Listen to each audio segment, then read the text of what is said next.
Hello guys! So today magluluto tayo ngayon ng creamy broccoli with mushroom and potato. So ang una natin gagawin is igisa muna natin yung patatas. Ayan.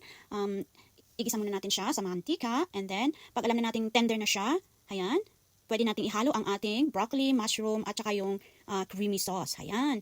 And then, haluin natin siya at hayaan natin siyang kumulo ng mga about 4 minutes. Ayan. Halu-haluin natin siya para yung maging malapot yung cream. Okay? Ayan. Naamoy ko na yung mabangong ulam ko ngayon for lunch. Itong aking ulam for lunch. Ayan. So, hintayin natin mga 3 to 4 minutes. Mga 4 minutes, lutong-luto na ito. Ayan. Diba? Ang sarap. Gustong-gusto ko yung itong mushroom na ito. Yung mabangong mushroom.